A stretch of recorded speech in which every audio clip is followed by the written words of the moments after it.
সিসামারা, অর্থাৎ আমরা আছি জলদাপাড়ায়।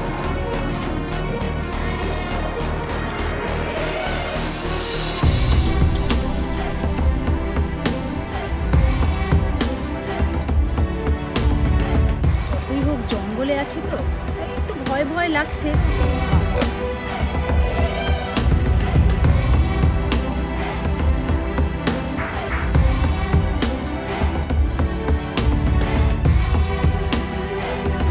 এই সিসামারা নদী কিন্তু জলদাপাড়ার বুকে এক তাণ্ডব লীলা চালিয়েছিল।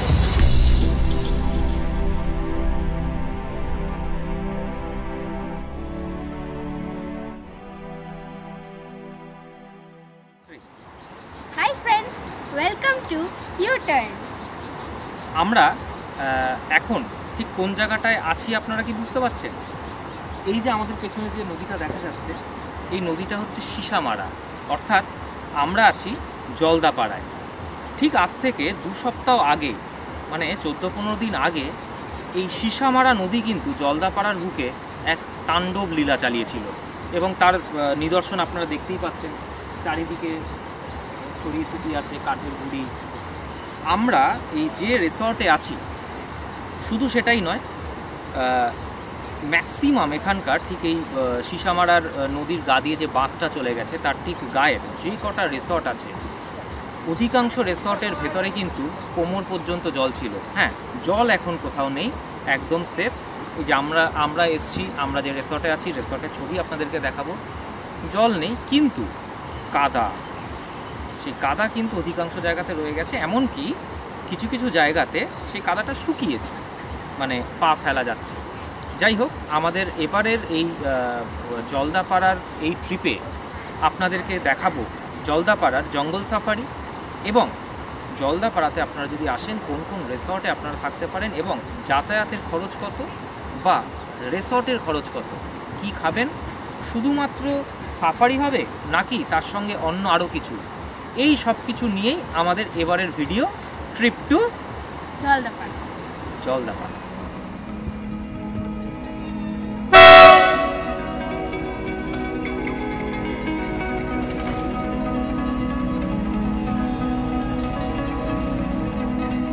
ডুয়ার্স মানে অপরূপ নিঃস্বর্গ, ডুয়ার্স মানে সৌন্দর্যের স্বর্গ, ডুয়ার্স মানে জঙ্গল, চা বাগান, নদী নালা এবং ডুয়ার্স মানে হাতি বাইসান। আমরা চলেছি সেই সৌন্দর্যের স্বাদ নিতে। শিয়ালদা থেকে রাত 8:30 কাঞ্চনকন্যা এক্সপ্রেস ধরে পরদিন সকাল 9:30 পৌঁছাবো নিউ মাল জাংশন। শিলিগুড়ি পেরোতেই জঙ্গলের ছোঁয়া, এ যেন বন্য জগতে প্রবেশ। দুর্ঘটনা রুখতে এবং বন্যপ্রাণী রক্ষায় এই পথে ট্রেন চলে ধীর গতিতে।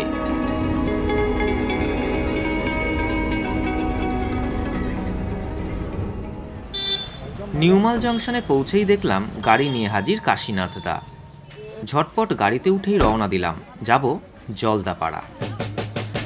দূরত্ব 90 কিলোমিটার, সময় লাগবে 2 ঘন্টা থেকে 2.5 ঘন্টা। তবে এই 2.5 ঘন্টা পথ খুব তাড়াতাড়ি কেটে গেল ডুয়ার্সের সৌন্দর্য উপভোগ করতে করতে এবং কাশীনাথদার কাছে গন্ডার, হাতি, বাইসানের গল্প শুনতে শুনতে।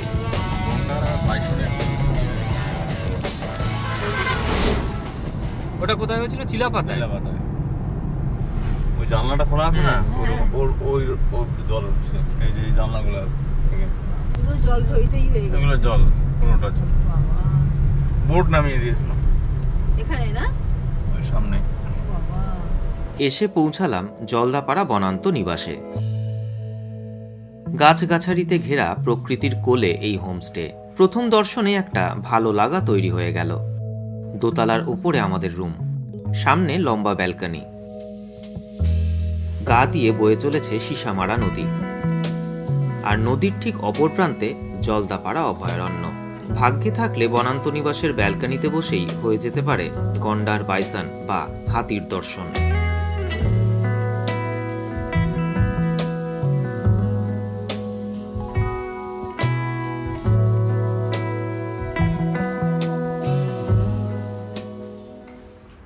চটজলদি ফ্রেশ হয়ে বসলাম মধ্যাহ্ন ভোজনে।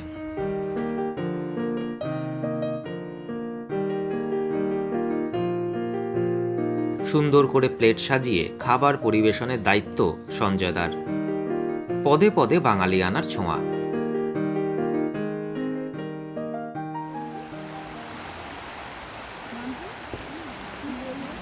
বিকেলটা কাটালাম সিসামারা নদীর পাড়ে। মাসখানেক আগেই এই নদীর জলে ভেসে গিয়েছিল সমগ্র জলদাপাড়া। বিধ্বংসী রূপ ধারণ করেছিল সিসামারা নদী। ভেঙে গেছিল বাঁধ, প্রাণ গেছিল বেশ কিছু বন্যপ্রাণীর। শান্ত সিসামারার এক ভয়ঙ্কর রূপ দেখেছিল ডুয়ার্সবাসী। আজকের বিকেলটা আমরা কাটালাম সিসামারা নদীর পাড়ে। এখন আস্তে আস্তে অন্ধকার নেমে আসছে। যতই হোক জঙ্গলে আছি তো, তাই একটু ভয় ভয় লাগছে। তাই যতটা তাড়াতাড়ি সম্ভব আমরা এখন ফিরে যাব আমাদের রিসর্টে। আর আজকের এই সন্ধেটা আমরা রিসর্টের বারান্দাতে বসেই কাটিয়ে দেব। তবে আজকে খুব বেশি আর দেরি করব না, কারণ কালকে ভোর 5টায় আমাদের উঠতে হবে। কেন বলতো কালকে আমরা ভোর 5টায় উঠবো? ও কালকে তো আমরা জঙ্গল সাফারি করতে একদম, কালকে আমরা যাচ্ছি ভোরবেলা জঙ্গল সাফারি করতে। শুনেছি ভোরবেলার দিকে জঙ্গল সাফারি করলে নাকি বেশ কিছু জীবজন্তু দেখতে পাওয়া যায়। আমরাও সেই আশা নিয়েই কালকে ভোর ভোর বেরিয়ে যাব জঙ্গল সাফারি করতে। তাই আজকে আমরা খুব বেশি আর দেরি করব না, কালকে আপনাদেরকে দেখাবো পুরো জঙ্গল সাফারিটা আমরা কিভাবে করলাম। চল।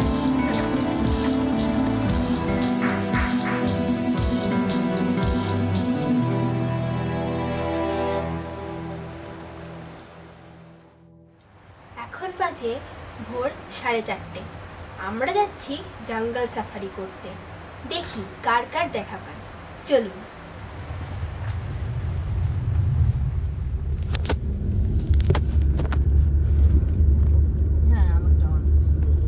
ভোররাতে বেরিয়ে পড়লাম জঙ্গল সাফারির জন্য।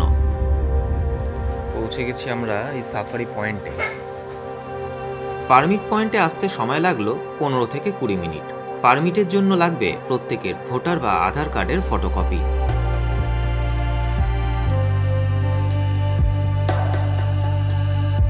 ঘড়ির কাঁটায় ঠিক 5:30 শুরু হলো দিনের প্রথম সাফারি। বুড়িতোরসা নদী পেরিয়েই প্রথম দর্শন হরিণ।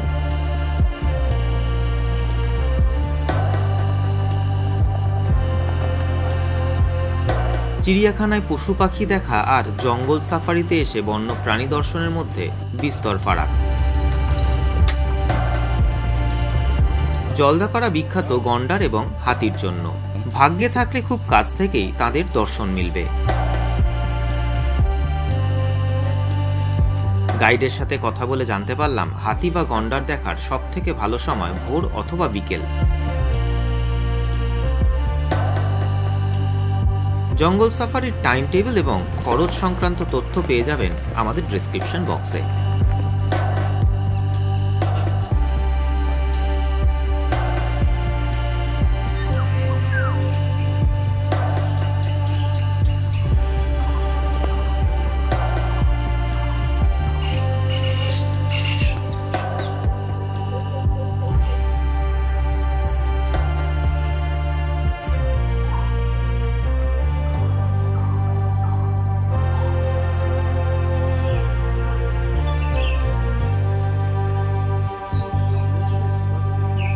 দেড় ঘন্টার জিপসি সাফারিতে সব থেকে বেশি চোখে পড়ল বাইসন এবং ময়ূর। আপনারা চাইলে জিপসির বদলে হাতির পিঠেও জঙ্গল সাফারি করতে পারেন।